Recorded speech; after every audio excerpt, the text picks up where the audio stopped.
ನಾನು ಗ್ಯಾರಂಟಿ ಯೋಜನೆ ನೋಡ್ರಿ, ಗ್ಯಾರಂಟಿ ಪರಿಷ್ಕರಣೆ ಯಾಕೆ ಭಾಳ ಮಟ್ಟದಲ್ಲಿ ಮೋಸ ಆಗಿದೆ, ಅದನ್ನು ಪರಿಷ್ಕರಣೆ ಮಾಡ್ತಾ ಇದ್ದಾರೆ.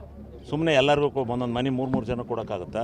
ಸರ್ಕಾರ ಈ ರೀತಿ ಕೊಟ್ಬಿಟ್ಟು ಮೋಸ ಆಗಿಲ್ಲ, ಯಾರಿಗಾಗಿತ್ತೆ? ನಿಜವಾದ ಫಲಾನುಭವಿಗಳಿಗೆ ಆಗದಂಗೆ ನೋಡ್ಕೊತೀವಿ.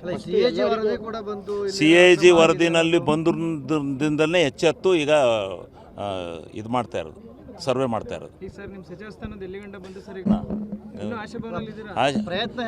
ಆಶಾಭಾವನೆ ಹೆಂಗ್ರಿ ಬಿಡೋಕ್ಕಾಗುತ್ತೆ? ಪ್ರಯತ್ನ ಹೇಗಿದೆ? ಹೈಕಮಾಂಡ್ ಮಾತಾಡಿದ್ದೀವಿ. ಇದೆ ಸಿಹಿ ಸುದ್ದಿ ಸಿಗುತ್ತೆ. ನಾನು ಗ್ಯಾರಂಟಿ ಯೋಜನೆ ನೋಡ್ರಿ, ಗ್ಯಾರಂಟಿ ಪರಿಷ್ಕರಣೆ ಯಾಕೆ ಭಾಳ ಮಟ್ಟದಲ್ಲಿ ಮೋಸ ಆಗಿದೆ, ಅದನ್ನು ಪರಿಷ್ಕರಣೆ ಮಾಡ್ತಾ ಇದ್ದಾರೆ. ಸುಮ್ಮನೆ ಎಲ್ಲರಿಗೂ ಒಂದೊಂದು ಮನೆ ಮೂರು ಜನ ಕೊಡೋಕ್ಕಾಗುತ್ತಾ?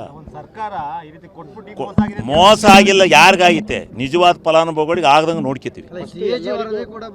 CAG ವರದಿನಲ್ಲಿ ಬಂದ್ರಿಂದಲೇ ಎಚ್ಚೆತ್ತು ಈಗ ಇದು ಮಾಡ್ತಾ ಇರೋದು, ಸರ್ವೆ ಮಾಡ್ತಾ ಇರೋದು. ಆಶಾಭಾವನೆ ಹೆಂಗ್ರಿ ಬಿಡೋಕ್ಕಾಗುತ್ತೆ? ಪ್ರಯತ್ನ ಹೇಗಿದೆ? ಹೈಕಮಾಂಡ್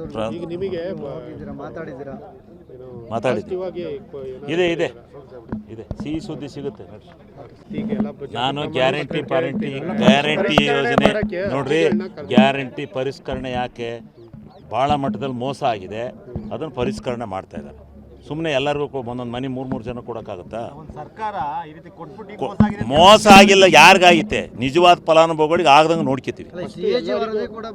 CAG ವರದಿನಲ್ಲಿ ಬಂದ್ರಿಂದಲೇ ಎಚ್ಚೆತ್ತು ಈಗ ಇದು ಮಾಡ್ತಾ ಇರೋದು, ಸರ್ವೆ ಮಾಡ್ತಾ ಇರೋದು.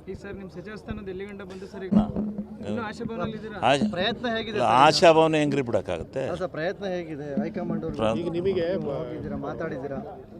ಮಾತಾಡಿದ್ದೀವಿ. ಇದೆ ಸಿಹಿ ಸುದ್ದಿ ಸಿಗುತ್ತೆ.